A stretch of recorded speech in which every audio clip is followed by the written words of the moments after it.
Naming the Trump peace plan is called by its proponent the deal of the century, praising used by the Prime Minister Benjamin Netanyahu in a joint press conference with Donald Trump announcing the plan. Critics of the proposal were quick to ring changes on the term. The Palestinian President Mahmoud Abbas reacted immediately with a repulsed that it was the slap of the century.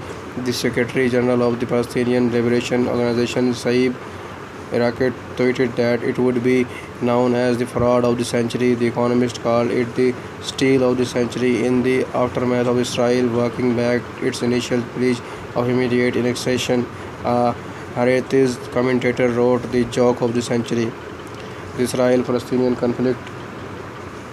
The Balfour Declaration was a public statement issued by the British government in 1917 during the First World War, announcing a support for the establishment of a new national home for the Jewish people in Palestinian, then an Ottoman region with a small minority Jewish population. The proposal was subsequently endorsed by the League of Nations as a part of partition of the Ottoman lands. In 1917, Jewish constituted less than 8% of the population. By 1947, due mainly to the subsequent immigration, they comprised about 33% of inhabitants, though owning just 7% of the land.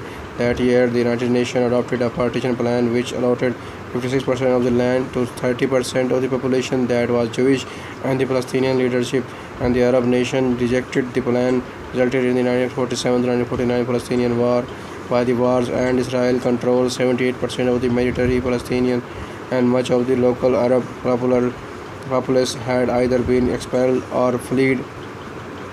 According to the IDF Palestinian constitution, the majority of the population in the area Israel now control Israel, the Gaza Strip, and the West Bank. Both Clinton's and the subsequent Trump plan confined most of that majority to an area less than a quarter of that land.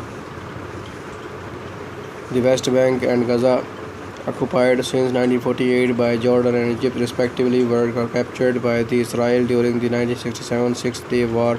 Shortly after the 1967 war, Israel began building settlements in the land in violation of international law.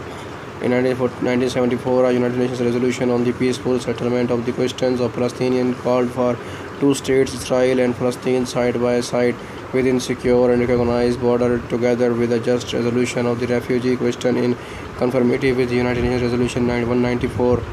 Following the signing of the Oslo Accord in 1993, the Palestinians gained limited autonomy in a sectored mosaic of the small areas in the West Bank. There followed a cycle of the negotiation, suspension, mediation, restart of the negotiation, and suspension again. A number of agreements were reached until the Oslo process ended after the failure of the Camp David summit in 2000 and the outbreak of the Second Intifada.